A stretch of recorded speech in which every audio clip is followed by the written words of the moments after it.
nos hablaba acerca de Constantino y sus pretensiones con el cristianismo y todo lo que él perseguía detrás de esto.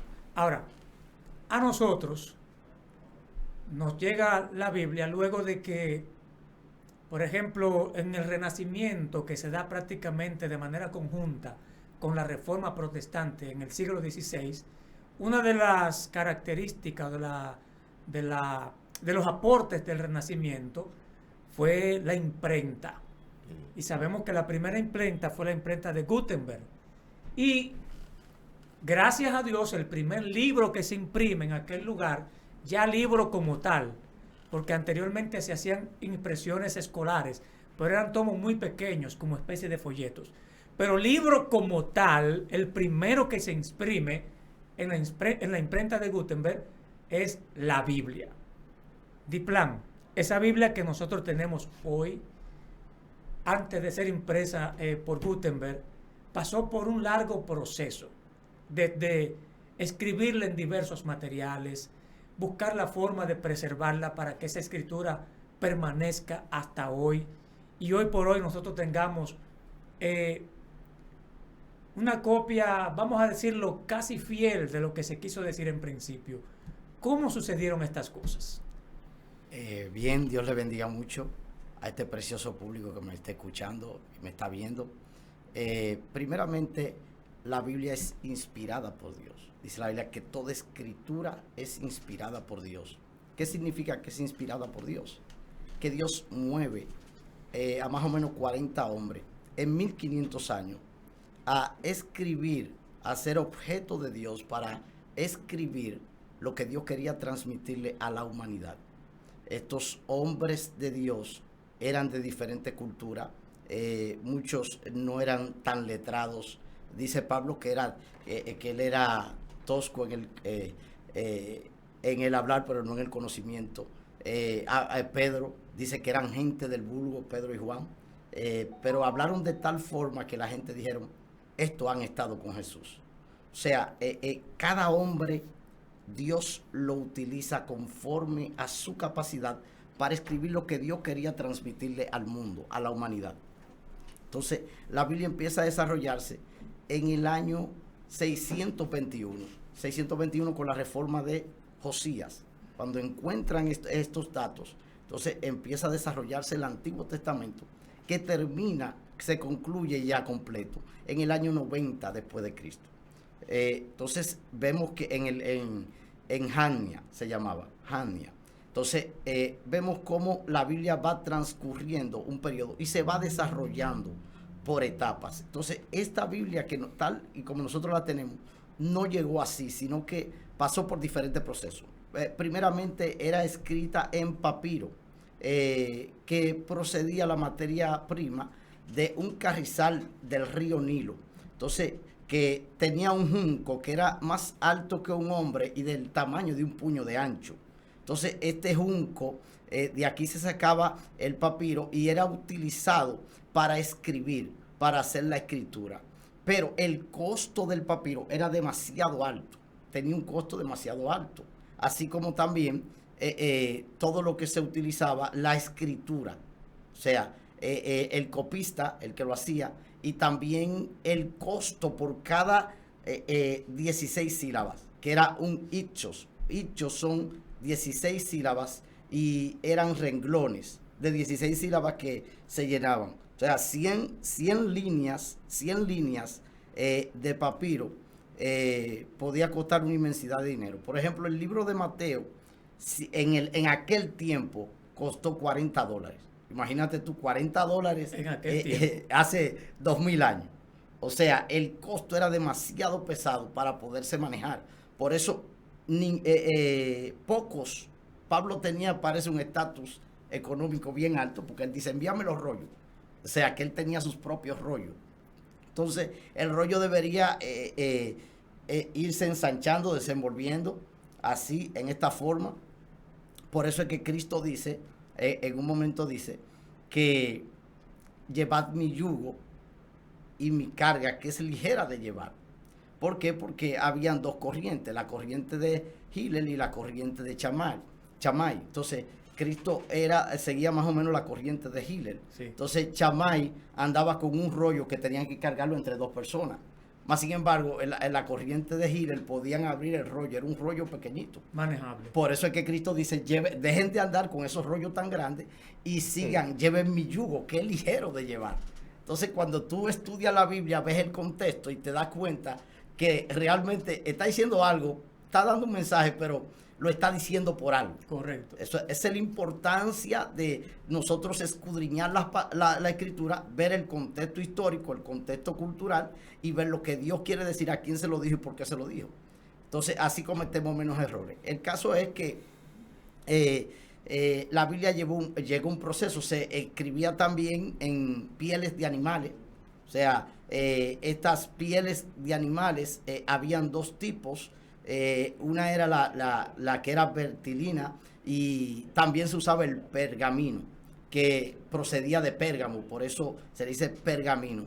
Entonces era más fácil escribir en pergamino, convenía más, pero no fue hasta el año 200 donde se empezó a escribir en el pergamino. Aunque el papel se hizo, lo inventaron los chinos en el siglo II, lo inventaron los chinos, pero vino a usarse en el 1200. En el 1200 empezaron los chinos a expandir el comercio del papel.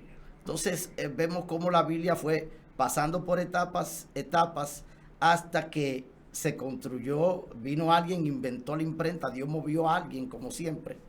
Dios siempre tiene un as debajo de la manga y entonces se empiezan a traducir la Biblia, a escribirse la Biblia. Y la primera Biblia que se escribió con capítulos y versículos. O sea, hay una Biblia que se escribió con capítulos solamente. Y fue en el año 1200. Se escribió esa Biblia con capítulos y otra se escribió con versículos luego. Entonces, en el 1500 y pico. Entonces, vemos cómo fue generándose, fue avanzando. Asimismo, Dios ha avanzado la fe de la iglesia y ha multiplicado en gran manera el conocimiento de su palabra y no se va a detener ni se ha detenido porque Dios es fiel en cumplir lo que ha prometido. Correcto. Entonces, Diplan, una pregunta, y Pastor también puede intervenir en esta pregunta. Como bien es sabido, la Biblia ha pasado por múltiples procesos para llegar hasta donde nosotros hoy en día, que tenemos no solo la Reina Valera, sino una diversidad de versiones que nos han llegado a la mano. Entonces, la pregunta en ese tenor es la siguiente. Sabiendo que, por ejemplo, nuestra Biblia es una traducción de traducción de traducción. Voy a hacer una pregunta un poquito fuerte. Suéltela, no me preocupe. ¿Qué tan confiable es este libro que nosotros tenemos en la mano hoy? Hago la pregunta porque a mí en este mismo escenario, no sé si Juan Carlos se recuerda, alguien me preguntó si la Biblia contiene errores. Yo particularmente le admití que sí, porque eso no me resta. Todo lo contrario. Cuando yo admito que sí, que tiene errores, eso me da autoridad para defenderla. Porque así como puedo admitir que tiene errores, me da autoridad para defender la verdad que ella posee, por encima de los errores que tenga de interpretación y de traducción, no otra cosa, porque el mensaje sigue siendo el mismo. Entonces, ¿qué tan confiable es este libro que nos llegó a nosotros? ¿Y cómo nos llegó este libro, la Reina Valera, a nuestras manos? La Biblia, Dios permitió que se escribiera todo lo que nosotros necesitamos para ser salvos. Todo. O sea, puede tener variaciones en traducciones, pero la esencia es la misma. Correcto. O sea, hay una esencia que Dios puso en su palabra que se ha traducido más de 1000 idiomas. Puede variar por los modismos culturales, la forma como la gente entiende las cosas. El mismo que está traduciendo tiene una teología y la quiere implementar en la palabra. O sea, él tiene un pensamiento, una forma de pensar y quiere también meterla ahí. Yo te puedo citar muchísimas cosas, muchísimos textos. Por ejemplo, hubo un texto que lo introdujeron porque había una hambruna y la gente tenía que comer menos. Y dijo, oren y ayunen. Entonces, y fue un sacerdote católico que lo introdujo. Son textos espurios. Añadidos, ¿Qué significa que es espurios? Ese texto no se conoce bien, no sabe bien quién fue que lo escribió ahí, quién lo puso. A veces el copista ponía una nota abajo que no tenía nada que ver con el texto. Ponía una nota, luego venía otro copista a traducir y introducía la nota del copista dentro del texto. Como parte del texto. Sí, como parte del texto. Y eso pasó mucho.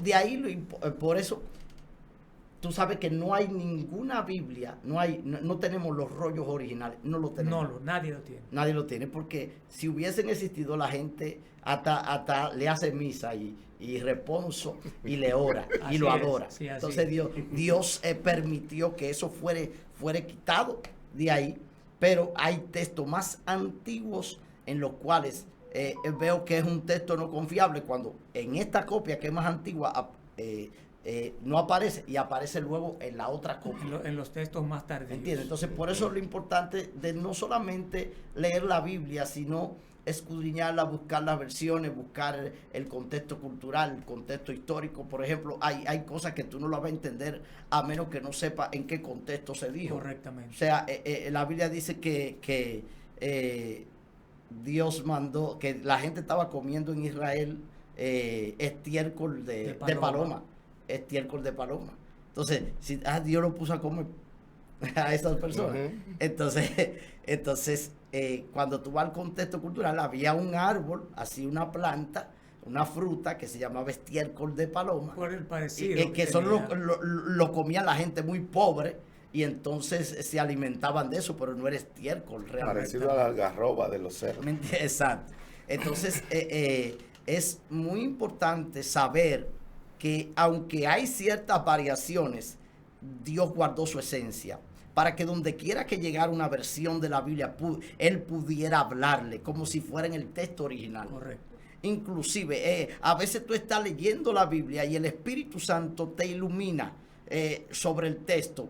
Y luego tú estás estudiando un comentario o estás estudiando un rabino, qué sé yo, un estudio bíblico, y te das cuenta que lo que Dios te enseñó era correcto, tú estabas en lo correcto, aunque no sabías el contexto en el cual se hizo, ni quién lo hizo, ni en el momento en que se hizo. Entonces, por eso es tan importante que la Biblia no se lea solamente como un libro cualquiera, sino que se lea como un libro de fe.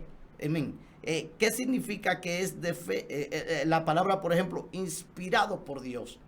La palabra inspiración, lo que significa es que Dios hace infalible a 40 hombres como maestros.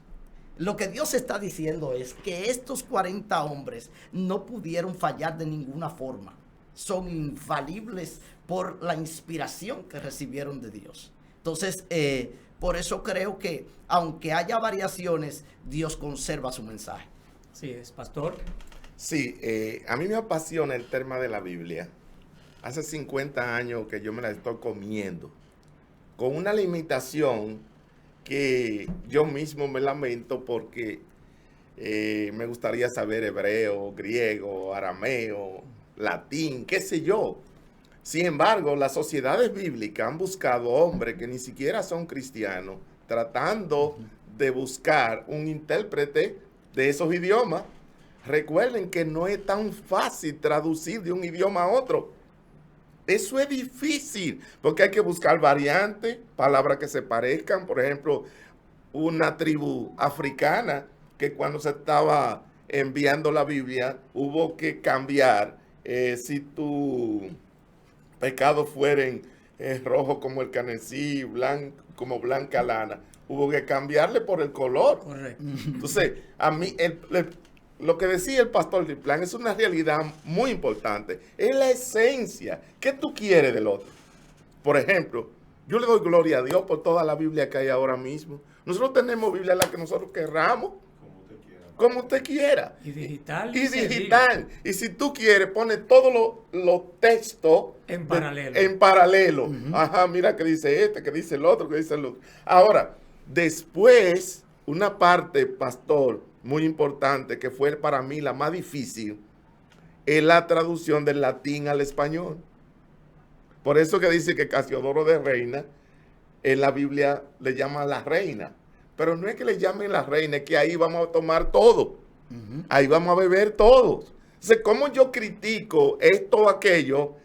¿Cuál es mi referencia? Valera. Fíjense que la Biblia de comentario, la Biblia de estudio, la Biblia de plenitud, ¿de dónde parten? De Valera. Valera, todas. Ahora, lo que yo no quiero, mis amigos, hermanos que me están escuchando, es que usted no tome como referencia que porque la Biblia tenga un error, ya usted no cree en ella.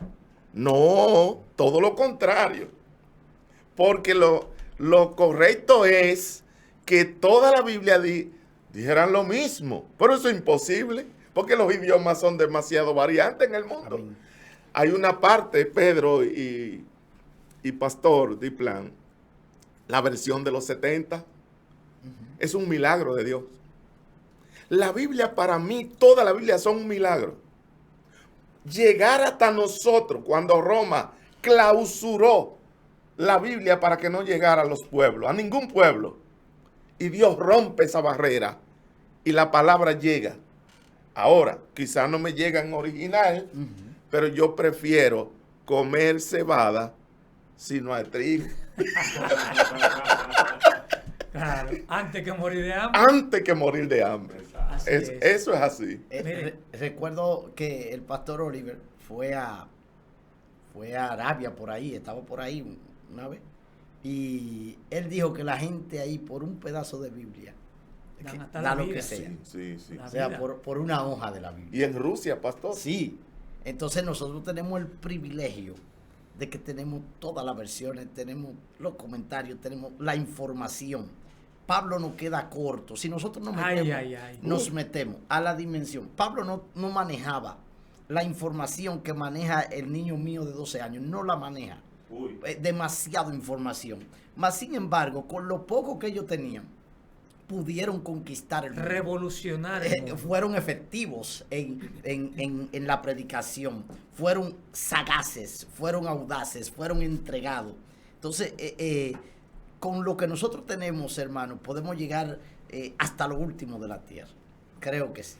Así es. Miren, el valor tan importante que tiene este libro sagrado, la Biblia, Reina Valera, Dios habla hoy, cualquiera como se llame, no tiene precio. Independientemente, como decía el pastor, de algunos errores que aparecen, este libro no tiene precio. Ahora, ¿dónde es que yo quiero entrar? Juan Carlos, ¿tú querías decir algo? Hay dos preguntas de dos oyentes que la quiero tirar a la mesa. Primero, por favor, recomendar una Biblia de estudio según su experiencia sea aprobada. Y otra pregunta, ¿esos hombres son infalibles en la palabra de inspiración que recibieron o son infalibles como personas? Así que sé un poquito más. Ellos son infalibles en el mensaje que recibieron, porque el mensaje fue correcto. Como persona no, porque ellos fallaron.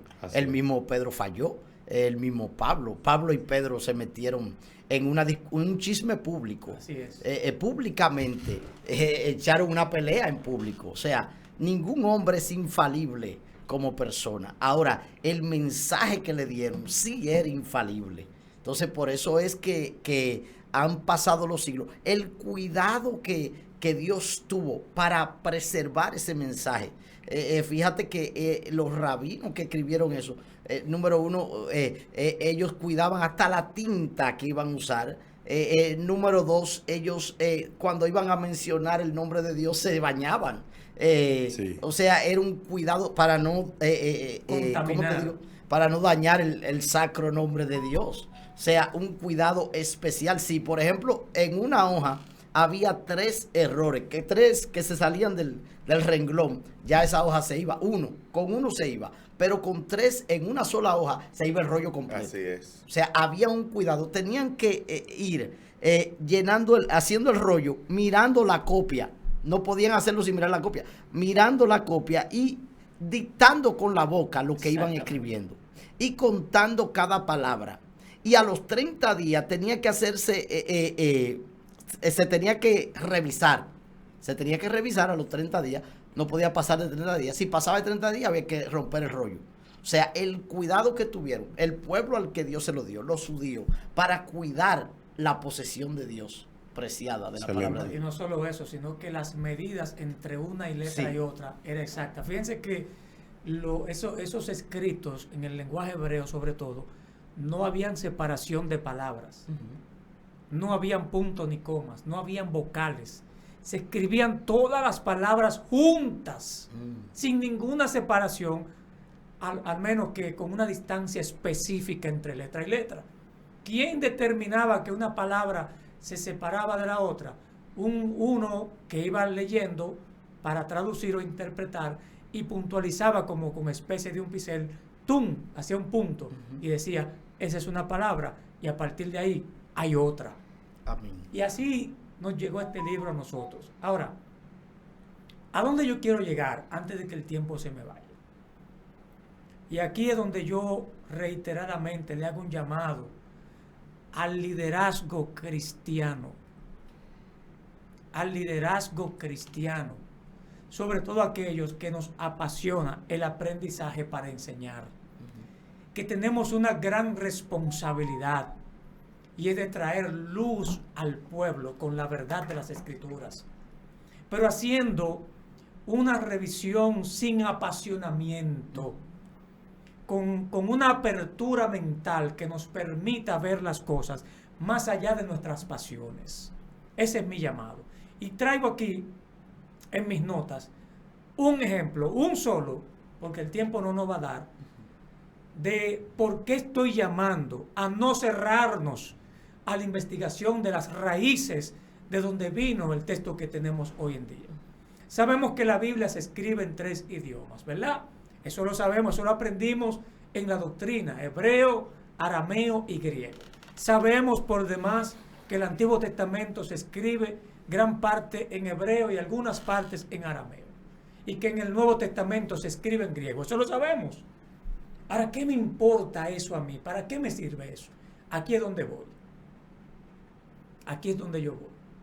Sabemos que ya el hebreo, el paleohebreo o hebreo antiguo o hebreo pictográfico que se hacía con figuras ya es una lengua muerta. El arameo lo están usando hoy algunas naciones orientales como Irak, Irán, pero es un arameo moderno, que no es el arameo en el que se hablaba cuando se escribió el Antiguo Testamento, al igual que el hebreo que se habla hoy, que es un hebreo moderno. Y es un peligro, escúcheme, es un peligro usted tratar de interpretar un texto bíblico usando el hebreo moderno de hoy. Es un peligro, mire por qué. Porque el hebreo moderno te sirve para tú comunicarte. Entonces, cuando tú traduces una palabra de hoy, del hebreo moderno, galleta, galleta. Pero anteriormente no era así. Galleta en el hebreo antiguo te podía significar un sinnúmero de cosas. Porque se usaba de manera alegórica, de manera metafórica, y tú no podías traducirlo de manera literal siempre. Entonces, por eso tú dices, dice la Biblia agua, vamos a traducir agua en hebreo. Entonces, cuando tú lo traduces en el hebreo de hoy, tú estás interpretando, traduciendo una palabra. Pero el sentido espiritual que se escribió en el texto original muchas veces dista de esa traducción que tú estás haciendo. Mire el ejemplo que yo traigo hoy. Por ejemplo, y con esto yo mismo tendré que recoger los mensajes que prediqué de este texto bíblico. Lo voy a recoger. Estoy hablando de Mateo 27:46 y Lucas y Marcos 15:34, que son de los evangelios los únicos que tratan este punto. Cuando Jesús dice, Elí, Elí, lama sabactani, que traducido es, Dios mío, ¿por qué me has desamparado? Vamos a preguntarnos, hacer un análisis en frío. Oye, ¿realmente abandonó Dios a su Hijo en la cruz del Calvario porque estaba cargado de pecados, como decimos nosotros? Vamos a analizar eso. ¿Se traduce realmente así? Busquen las distintas versiones que mencionan ese texto bíblico para que ustedes vean si no ponen esa traducción con asterisco o entre comillas. Búsquenlo para que lo vean. ¿Por qué lo hacen? Porque si decimos que la Biblia, parte de ella, se escribió en arameo y que el idioma que se hablaba con más frecuencia, aún en los tiempos de Cristo, era el arameo, y que cuando Jesús dijo esta expresión, lo dijo en arameo, vamos a ver si la traducción que nos llegó a nosotros hoy es la correcta. Ven, por eso es que estoy llamando a que hagamos un estudio serio, sin apasionamiento de las Escrituras. ¿Por qué? Porque al hacerlo vamos a evitar de caer en el error de estar haciendo interpretaciones incorrectas que dan como resultado incluso temas doctrinales que no tienen fundamento bíblico.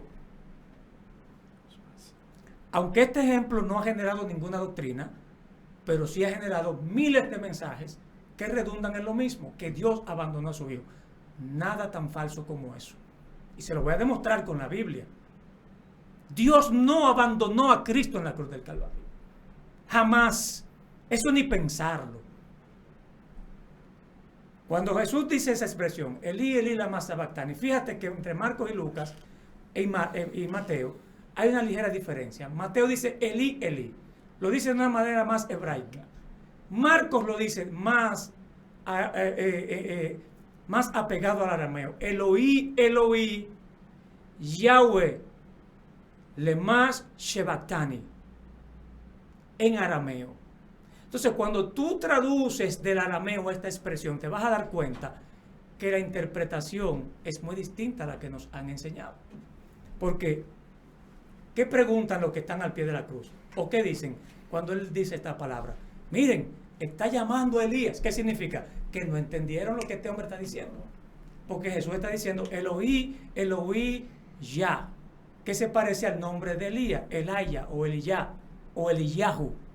Y por eso sale uno corriendo con una esponja a darle vinagre. ¿Sabe para qué?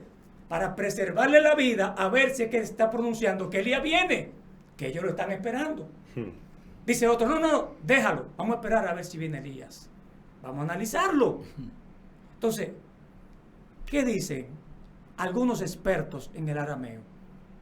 Que el texto no dice que Dios mío, ¿por qué me has abandonado? Que el texto lo que dice realmente, Elí, Elí, Yah, Dios mío, Yahweh. Lemash, que viene de una raíz, lema, en arameo, que significa para este propósito. Oiga, para este propósito, sabactani, me has preservado. Wow. Ahora yo le voy a demostrar con la Biblia, en el mismo texto, en su contexto, si Dios abandonó o no a su Hijo en la cruz del Calvario. Alaba. Qué rico. El mismo Jesús dijo, mi Padre que me envió nunca me ha dejado solo. ¿Por qué? Porque yo siempre hago lo que a Él le agrada.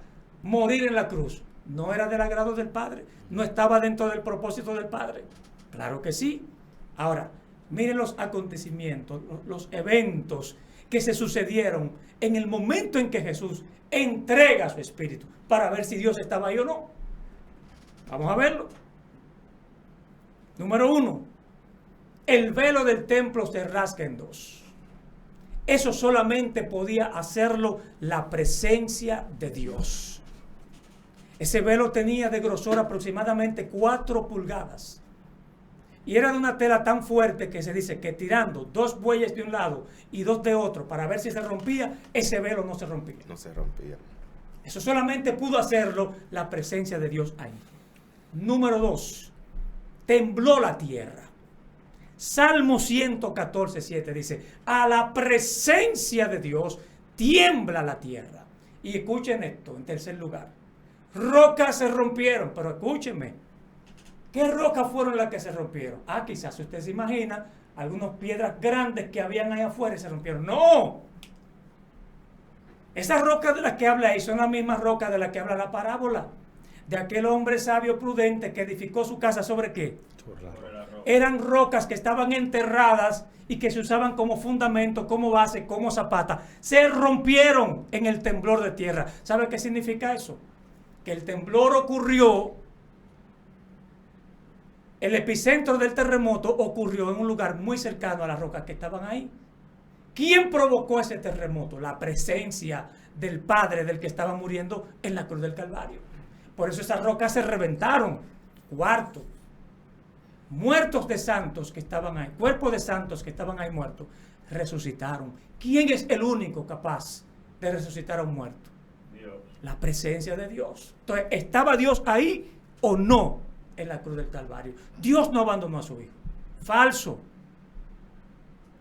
Entonces, lo hemos enseñado por muchos años y ahí es donde yo estoy haciendo mi llamado al liderazgo que tiene como responsabilidad sobre sus hombros asumir el compromiso de estudiar la Biblia en sus raíces, sin cerrarnos. Porque mira, el arameo ya en que se escribió el Antiguo Testamento ya no se usa hoy. Es una lengua muerta. Y nosotros tenemos traducción de traducciones. Por eso nos llega con tantas variantes. Entonces, si nosotros podemos invertir tiempo, espacio, dinero en buscar la manera de indagar lo más profundo posible en el estudio de las Escrituras y enseñarle a la iglesia las cosas lo más cercano a la verdad, es algo que nos corresponde a nosotros. Por ejemplo, ¿qué tiempo nos queda, Juan Carlos? 8 minutos. Oh, gloria a Dios. Otro ejemplo que tengo aquí, ya que me dieron 8 minutos. ¿Alguna pregunta de aquí, pastores? No, yo creo que en realidad dice Salomón que la enseñanza de un maestro es fresca. Lo que tú tienes que estar abierto para poder recibir lo que te están dando. ¿Entiendes? Sí. Entonces, por eso es que cuando... Mire, lo que yo estoy diciendo aquí, y yo decir en una iglesia que tenemos que revisar la Biblia que tenemos por los errores que admitimos que tienen, que repito, hermanos que me están escuchando, pastores, líderes que nos están escuchando, admitirlo no nos resta nada. Todo lo contrario, nos da autoridad y nos faculta para hablar de ella. ¿Qué es lo que usted y yo tenemos que hacer? Averiguar cómo ese error llegó ahí y tratar de explicar de una manera sana y sabia qué pasó ahí. ¿Cómo yo le explico a una gente, sobre todo a los ateos, que son los que más nos atacan, que en una de la Biblia dice que el diablo fue quien incita a David para hacer un censo y en otra dice que el mismo hecho fue Dios que lo incitó? ¿Cómo se lo explico? Si no me voy a las raíces, ¿cómo le explico a una gente que Dios mata a más de 70,000 personas por un censo? No, algo pasó, algo hizo David que provocó que la ira de Dios se desatara y matara a 70,000 personas. Claro. ¿Cómo se lo explico a una gente si no estudio las raíces de donde vino este libro?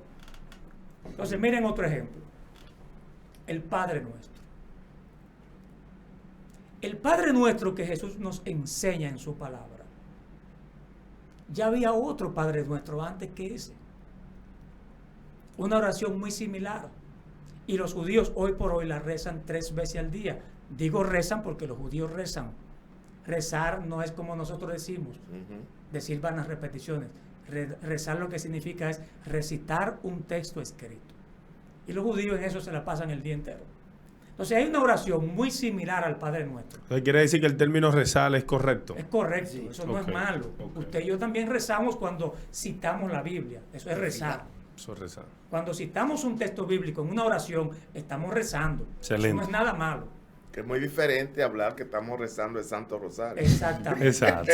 Ya eso son vanas repeticiones. Sí. Eso es lo que se condena, las vanas repeticiones, cuando usted las hace sin fundamento. Entonces, el Kadish se llama. Es una de las oraciones verticales del judaísmo. La rezan 3 veces al día. Y esa oración tiene que hacerse en público. Por eso es que usted va a encontrar que antes de enseñar el Padre Nuestro, Jesús está refutando ¿qué cosa? La hipocresía de la gente que se paran en público para que lo vean. ¿De qué está hablando? Del Kadish, que es muy similar al Padre Nuestro porque exalta el reinado de Dios, el poder de Dios por encima de todo. Padre Nuestro que estás en los cielos, dice el Padre Nuestro. Pero en el Kadish se habla de que Dios es el Rey que está por encima de todas las cosas. Algo muy similar. Entonces hay otra oración, se llama el Amidá. Esa se reza de pie, la refuta Jesús ahí mismo también, cuando dice, no hagan como los hipócritas, que les gusta orar en pie y ser visto públicamente. Está refutando la oración del Kadish y la oración del Amidá, esas dos oraciones, pero no la oración en sí, sino la práctica hipócrita con que se hace. Entonces ahí es que Jesús dice, ustedes cuando oren, no lo hagan ni públicamente, ni lo hagan de pie. Métanse en su aposento, tránquense allí y en secreto, porque ahí es que está el asunto. No es como usted, no es lo que usted ora o reza, es como usted lo hace. Es lo que Jesús está refutando y por eso nos da el Padre Nuestro. ¿Entiendes? Cuando tú lees la Biblia con ese lente, ya tú entiendes lo que estás leyendo. Entonces, por eso es mi inquietud, a que no nos cerremos, vamos a abrirnos, claro, con los filtros puestos ahí, porque no todo lo que se está diciendo en nombre del judaísmo es cierto. El judaísmo tiene corrientes ahí que son muy contrarias a la verdad de las Escrituras, pero no todo. Y enemigo de Jesucristo. Claro.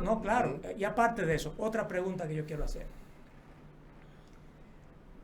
Los judíos, el pueblo hebreo, que fue a quienes se le entregó todas las informaciones que nosotros tenemos aquí en la Biblia, a ellos fue que se le entregó de primera mano. Muchos de ellos fueron testigos oculares de lo que se escribió y transmitían esa información de generación en generación de manera fresca, sin alterar. Entonces, ellos, para entender esa información que recibían de primera mano, tenían que recurrir a interpretaciones de los rabinos. Teniendo la información de primera mano, tenían los rabinos que interpretar lo que el Eterno mandó a que se escribiera. Y que ellos no tenían esa Biblia. No. Tenían la Torá. La Torá. Era lo único que tenían. O sea, ellos, por eso que digo que nosotros vamos en ventaja. Porque mientras ellos solo tenían la Torá, nosotros tenemos la Torá y el Nuevo Testamento. Correcto. O sea, nosotros vamos, ¿por qué no tenían? Porque yo estaba muy ocupado escribiéndola. ¿Cómo escribiéndola? Haciendo obras que luego la escribieron sobre todo lo que había pasado, sobre las cosas que Cristo había dicho. Así es. Entonces, miren otro ejemplo. Para darme a entender con la gente que nos están escuchando y nos están mirando, mi interés en que nos enfrasquemos en una investigación profunda de lo que estamos enseñando. Por ejemplo, Juan capítulo 2 habla de las bodas de Caná, ¿verdad? Allí se da un hecho trascendente. Jesús convierte el agua en vino. ¿Quién es que determina que el vino que Jesús hizo era el mejor? Cuando lo probó. El maestresala. Búsquese en los distintos diccionarios qué significa la palabra maestresala y usted va a encontrar que traducido al español te dice que es un criado de confianza de la familia que probaba los alimentos que se repartían en la fiesta de las bodas. Escúcheme, un criado. Cuando usted se va al idioma original, que es el griego, te vas a dar cuenta que nada más falso que eso también. ¿Sabe quién era el maestresala? La palabra griega es architriclinos. Archi viene de archi, que significa cabeza, de donde viene la palabra, el prefijo arcángel, cabeza de ángel, archienemigo, el principal enemigo. Y la palabra maestresala, architriclinos, cabeza del triclino. ¿Qué era el triclino? Eran 3 divanes que se colocaban casi de manera circular para que los invitados de honor se sentaran de manera recostada a comer de lado invitados a cualquier cena. Eso era lo que daba lugar a que el invitado de honor se recostara en el seno del anfitrión. Por eso se habla del seno de Abraham, dando a entender que el seno de Abraham es un lugar de privilegio, donde los que mueren bajo la ley y en Cristo van a un lugar de privilegio donde se les permite recostarse del seno de Abraham. Entonces, el maestresala, el argitriclinos, el principal de los que estaban sentados en los triclinios, era un invitado de honor, un rabino, no un criado. Un rabino, que era el que determinaba si lo que se estaba brindando en esa boda era kosher, que eran alimentos aptos para el consumo humano. Limpios, que no fueran contrarios a lo establecido por la ley. Y ese maestresala, ese rabino, ese doctor, ese principal, era el que determinaba si la bebida y la comida era pura. Ahora miren esto. ¿Quién era ese maestresala? ¿No se han preguntado alguna vez quién era ese tipo? Que la Biblia no menciona nombre. Pero cuando te das cuenta que automáticamente en el capítulo 3 de Juan, ahí mismo acabada la boda, aparece un tipo de noche buscando a Jesús que lo quiere conocer con una intensidad rampante. Y lo llama maestro. ¿Y sabe cómo le dice Jesús cuando le hace el planteamiento de nacer de nuevo? Y él dice, ¿cómo se logra esto? Dice Jesús, tú eres un arconte, un arjonte. La misma palabra de donde viene argitriclinos. Tú eres un principal y no sabes cómo se hace esto. Nicodemo. Se dice que Nicodemo fue el maestresala que determinó que el vino que Jesús hizo era el mejor. ¿Ven qué distinto? Ahora te dirá, eso ni me salva ni me condena. No, claro que no. No me salva ni condena, pero ¿qué pasa? Que como ese texto bíblico hay muchos que por desinformación usted y yo interpretamos, fundamentamos puntos doctrinales que carecen de veracidad. Pedro, mira, en realidad Dios nos entrega el texto crudo para que nos lo comamos. Así es. Y por eso tenemos tantas interpretaciones a nivel mundial. La Biblia pasa por la Sociedad Bíblica Unida, por la Sociedad Europea, por varios filtros, pero no nos la interpretan, sino que nos la dan, para que nosotros entonces busquemos la interpretación. Por eso todos nosotros portamos lo que es la verdad relativa. La verdad relativa se investiga, y si tú investigas y encuentras que tu verdad relativa no se corresponde con la verdad, tú la puedes cambiar y no peca. La verdad absoluta solo la tiene Dios. Así es. Por eso la investigación, en vez de producirnos problemas, debería producirnos paz y tranquilidad. Así es. Hay muchas cosas en la Biblia, como dice Pedro, que ni salvan ni condenan, pero a mí me llenan de alegría cuando la hace. Por ejemplo, ese caso de Nicodemo, eso es algo fantástico. Aunque el hecho de que usted sepa que era Nicodemo ni lo salva ni lo condena, pero a mí me satisface la información. Correcto. Claro. Y yo quiero terminar. Sí, claro. Quiero terminar mi participación en esta tarde llamando a que se haga lo que yo particularmente llamo de plan una teología forense. Teología forense. Sí. ¿En qué consiste eso? Cuando un forense, un médico forense, agarra un cadáver para determinar cuáles fueron las causas de su muerte, el forense habla con el cadáver. Eso lo aprendí yo de Sarita Valdés, el forense más grande que tiene República Dominicana. Él dice, yo hablo con el cadáver. Varón, espérate. Pero él te va a responder. Él dice, sí, él me responde. Desde que yo comienzo a abrirlo, él me comienza a dar la respuesta de lo que yo le estoy preguntando. Entonces, vamos a preguntarle al texto qué es lo que tú me quieres decir. Pero ahora viene. ¿Me va a responder el texto? Sí, claro. Pero ¿cómo me va a responder? Como le responde el cadáver al forense Sarita Valdés. ¿Cómo le responde? Porque él se paró ahí a abrir un cadáver sin informaciones previas de lo que está haciendo. No, él se preparó. Él es un perito en determinar las causas de las lesiones de un cuerpo. Entonces, ¿qué yo estoy diciendo? Vamos a prepararnos a prepararnos en estos conocimientos que Dios está permitiendo que salgan a la luz hoy en día y que usted y yo ignorábamos. Vamos a invertir en eso, a buscar las herramientas necesarias para que cuando usted se pare a preguntarle un texto que fue escrito en una lengua que ya está muerta, el texto te pueda responder con las herramientas que ya tú tienes. A eso es que me refiero. Voy a decir algo aquí de último para que terminen ya de crucificarme, los que están mirando por las redes. ¿Saben algo? Una de las versiones más fieles que hay hoy en día, ¿saben cuál es? Y que nosotros la criticamos muchísimo, porque realmente sí tiene sus alteraciones. Tiene sus alteraciones, pero es una de las más fieles. La de los testigos de Jehová. Hello, se fue la luz.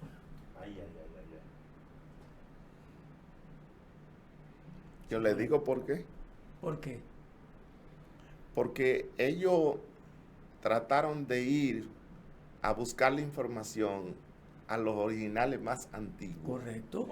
El problema de la versión de los testigos de Jehová es que está comprobado que en el Nuevo Testamento, por una mezquindad con el Espíritu Santo y con Cristo, alteraron muchas cosas. Eso es correcto. Pero cuando yo estudié teología, yo consultaba esa Biblia en muchos aspectos y estaba muy cerca del texto original.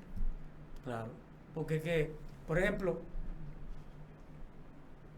¿de dónde se nutrió Valera para darnos esta versión que tenemos hoy? Se nutrió de una fuente principal, los escritos de Erasmo de Rotterdam. De allí se nutre la Reina Valera. Pero cuando usted va a los escritos de Erasmo de Rotterdam, va a encontrar que entre versión y versión también hay variantes. Por eso te va a encontrar que entre las revisiones de Reina Valera, desde la más antigua hasta la de hoy, hay variantes que eso no tiene. Por ejemplo, las versiones más antiguas de Reina Valera, cuando hablan el caso de Job y su mujer, que la mujer dice, maldice a tu Dios y muérete. La más antigua no dice maldice a tu Dios, dice bendice a tu Dios. Entonces, cuando tú compares, dices, pero va aquí, ¿cuál es que tiene la razón? ¿Que lo maldiga o que lo bendice? ¿Cuál es? Entonces, ¿cuál Biblia co? Pero hay que hacer una investigación qué fue lo que pasó para poder tener una respuesta clara. En principio la mujer sí, por eso las versiones antiguas de Valera ponen bendice a tu Dios, pero que lo hizo de manera sarcástica. Entonces las versiones antiguas escriben lo que ella dijo, pero tú no puedes interpretar el sarcasmo. Sí. Entonces por eso tienen que recurrir en las versiones siguientes a escribir la intención con la que ella lo dijo. Pedro, perdóname. Eso que tú estás diciendo es tan cierto que cuando se está escribiendo y revisando a Valera, no son dos personas. No. Allá de toda la rama del lenguaje, de toda la rama de doctores, PhD en divinidades. Y para poner una letra hay que consultar mucha gente. Así es. Entonces ellos llegan a un consenso. Mira, aquí hay 10 letras porque el hebreo es muy rico. Una sola palabra en hebreo te puede significar 20 o 30 palabras más. Entonces hay que ver cuál es la que se puede usar para que la entiendan los latinos, los orientales, etc. O sea que el texto no nos llega a nosotros como le llega a un judío. Jamás. Sí, yo entiendo la situación y sé que no es tan fácil, porque lo que usted está diciendo ahí, al salir de aquí, nos pueden meter en una cárcel muy fuerte. Y que no nos inviten más a predicar en ninguna iglesia. Porque este es un pueblo que vive más la tradición que la razón. Ay, pastor, no diga eso, pastor.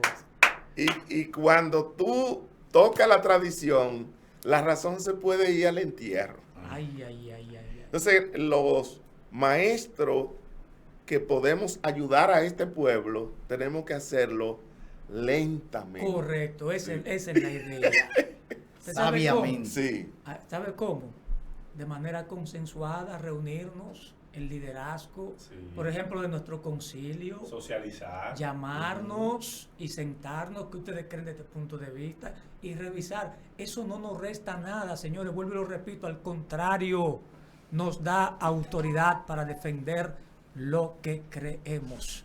O sea, finalmente, por mi parte, es todo por hoy. Gracias por estar ahí en sintonía. Gracias a nuestro amado pastor por estar con nosotros, sacarle su tiempo. Diplan también, maestro de nuestra congregación. Y le entrego los micrófonos a Juan Carlos. Yo tengo una pregunta. Vamos a ver. Porque la gente aquí dice, esto sí está bueno, que no termine el programa, que esto está buenísimo y ya la gente está pidiendo segunda parte. Así que dice una, yo que iba a lavar y estoy paralizada. Yo quiero hacerle una pregunta. Usted hablaba de que el concilio tiene que socializar. Estamos hablando específicamente de donde somos, Iglesia Apostólica y Misionera. ¿Creen ustedes que algunos puntos que 20 años atrás creíamos como hasta pecado o que no se podía hacer, que no era permitido? ¿Usted cree que hay ciertos puntos que la iglesia tiene que evaluarlo nuevamente o analizar su postura o relanzarla? ¿Qué tendría que trabajar en ese caso? Porque no estoy hablando de lo que hay en la Biblia, estoy hablando de dogmas que muchos concilios han creado. Dejo la pregunta a la sala y alguien que me pueda responder. El pastor, ¿y quién más? Bueno, todos los dogmas tienen que ser revisados en el tiempo. Los dogmas que no se revisan en el tiempo se convierten en doctrina. Y para quitarlo, hay que matar mucha gente. Bueno, Ay. y ahí vienen las grandes divisiones. Ahí pastor. vienen las grandes divisiones, porque cada concilio asume muchos dogmas que cuando tú lo comparas con la Biblia, no tienen sustento.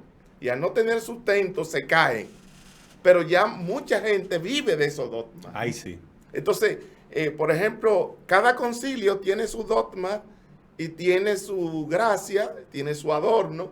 Nosotros como concilio tenemos cosas que cambiar, pero hay cosas fuertes que debemos sustentar. Exacto. Y afianzarlas porque son rocas fuertes. Ahora, yo no te digo que eso va a ser mañana. No. Eso es un proceso lento porque no podemos matar la gallina de los huevos de oro. Así es. Exacto. O sea, yo no hago nada con tener la razón y que el pueblo se me pierda. Lo correcto es trabajarla con el pueblo para que el pueblo pueda comer y mantenerse firme. Recuerden lo que dije hace un rato. Lo que estamos hablando no es que usted salga huyendo ahora y diga, no, pero esta Biblia no sirve. Jamás. Ya yo no voy a leer más esta Biblia. Por ejemplo, cuando yo voy a preparar un mensaje, bajo 10 Biblias, 5 comentarios y no me satisfacen. Sin embargo, yo no voy a descartar ninguna, porque a veces hay que ir a la Biblia de 1909, allá atrás, en la primera traducción, para tú ir buscando la verdad. Poco a poco nos vamos a ir entendiendo. Yo sé que sí, porque decía el pastor Diplan, y perdón que me estoy extendiendo un poquito, que el hijo de él tiene más herramientas hoy que el apóstol Pablo. Así es. Bájele algo, pastor. ¿Sabe por qué? Porque una de las herramientas que tenía el apóstol Pablo era el Espíritu Santo. Sí. Y eso es muy Su poderoso. herramienta Demasiado. principal. Sí, porque cuando en el concilio se reunieron, los apóstoles dijeron, ha aparecido al Espíritu Santo y a nosotros. Ay, santo. Tan. O sea que la iglesia no está sola caminando. Estamos caminando con el Señor con toda reverencia y con toda paz. Pastor Gregorio, le están haciendo una pregunta. Recomiende una Biblia de estudio a todos los oyentes. Yo les recomiendo toda la Biblia. Exactamente. Consúltenla todas. Todas son buenas. Una tiene más, otra tiene menos, otra te aclara más, otra te aclara menos. Por ejemplo, se está discutiendo mucho la versión internacional, pero la versión internacional es muy buena. Es buena. Y usted coge lo que quiere y lo que no quiere lo deja ahí. Exacto. La Biblia de las Américas es muy buena. Muy buena. Pero las mejores versiones están en inglés. La King James. Exactamente. La del rey Jacobo. Tremenda esa, Biblia esa. esa Biblia de King James, cuando usted lee el texto en cuestión del que yo estoy hablando, del maestresala, Él no dice el maestresala, dice the ruler of the feast, o sea, el director de la fiesta. Uy. O sea, que no era un criado cualquiera. Es así. Lo que yo veo es que como todos nosotros aprendimos los textos, lo memorizamos en la Reina Valera, que ahí puede haber un asunto. Entonces, que usemos la Reina Valera, pero que para estudio, para memorizar textos, usemos la Reina Valera. Para que todos tengamos un mismo lenguaje, pienso yo. Exacto. Para que voy a memorizar un texto, lo memorizo. Reina Valera. Ahora, voy a dar un estudio bíblico, cojo todas las versiones, nueva versión internacional, la Dios habla hoy, la palabra de Dios para todo, que es una biblita Muy así buena, que yo se la esa es recomiendo a cualquiera, excelente. Sí. Entonces, como dice el pastor, todas las versiones. Usted busca información ahí y una le va a completar lo otro. Lo que le falta a una lo tiene la otra. Excelente.